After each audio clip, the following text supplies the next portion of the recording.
Oh, we are so back. After losing to the Lakers in the second round last year, I'm so excited to be back for the new season, with none other than a video on last night's win against the Sacramento Kings.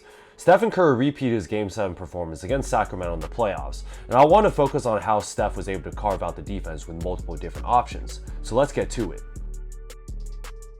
Similar to last year's chess match, the Warriors understood how Mike Brown was able to counter the off-ball actions, so Steve Kerr understood to get Steph on ball in as many pick and rolls as possible. Here Looney sets a high pick to get Sabonis into action, where he shows, allowing De'Aaron Fox to fly over the screen.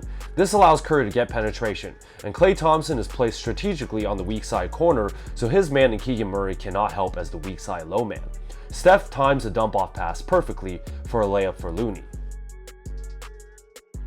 Last year the Kings were so focused on Steph, but maybe since his regular season, the rotations were just slightly off. Chris Paul was able to get dribble penetration here, kicking it out to Wiggs, who attacks a bad closeout by Barnes. This tears down the Kings defense as Sabonis has to rotate up, forcing Kevin Huerter to pick between the two weak side dubs. He obviously has to prevent the layup, but leaving Curry wide open on the wing also is not a good idea, but this should have been the Keegan Murray's rotation as it doesn't really matter to Steph Curry. We see this offensive action a lot of times with two staggered screens for Steph to go to a strong right hand, and Wiggins comes for the first pick to get a good defender in Davion Mitchell off, and the Kings are fine with this switch with Harrison Barnes. Looney's pick is way more important in order to get Sabonis into action, and remember in the first play he was playing a show or a relatively high drop, but here he just sinks a little too far deep in the drop position, allowing Steph a wide open pull-up three where he knocks it down. In the second half, we see an interesting Warriors play where Looney gets the ball at the top of the three with two simultaneous pin downs on either wing to see what the defense presents. He opts to go with the Splash Brothers on the right side, where this becomes a pistol action for Steph to come off a first Klay pick, then potentially get a handoff from Looney. But Fox sees this and tries to deny this pick. As we know, the simple counter to the deny is the back cut, and Curry is able to spring free since the weak side defenders are also preoccupied with a similar action. Sweet bounce pass by Looney for an uncontested layup. Last year's first round against Sacramento was arguably my favorite playoff series of the Steph Curry era because it was a lot of back and forth chess match.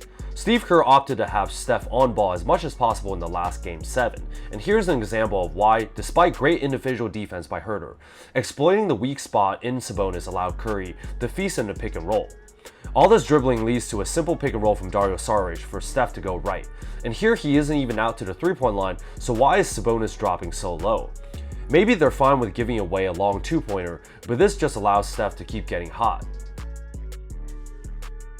In the closing seconds of the game with the Kings roaring back, the Warriors decide for an inverted pick and roll, in which the smaller guard in Steph Curry is the one setting the screen, allowing the wing in Andrew Wiggins to attack the basket and make a decision. This is actually becoming a more popular play in the modern NBA, since the magnitude of Curry's shooting could collapse the defense just like how this play ended up being. Chris Duarte is trying his best to be physical with Steph, but as Curry sets a high pick for Wiggs to go to a strong right hand, Sabonis really does not want to switch on to Steph, so he keeps chasing. Steph slips this a little bit at the last second, and Duarte chose to prevent dribble penetration and doubles Wiggs. And here's the advantage on the weak side, where there are 3 Warriors players and 2 Kings defenders. Smart decision by Kuminga to go to a dunker spot, forcing Barnes to rotate down to the paint as the weak side low man. Keegan Murray now forced to choose between Klay and Steph, but in my opinion he's just a little too far low closer to Klay, giving Wiggins a straight line pass to Steph Curry. Barnes somehow is the one to close all the way out from the baseline, but it doesn't matter as Steph makes the dagger 3 and puts the Kings to sleep. Well, there you have it. With the 23-24 season kicking off, I'm super happy to be back and making videos for you guys once again. The Warriors have a few new faces with CP3 and Sarge among others, while losing Jordan Poole and not having Draymond Green to start off the season. Despite the hostile Sacramento environment, Steph Curry reminded that he still owns all of NorCal with an insane 41 piece. On ball or off ball, Curry dissected the defensive rotations with open layups while draining threes off of poor rotations.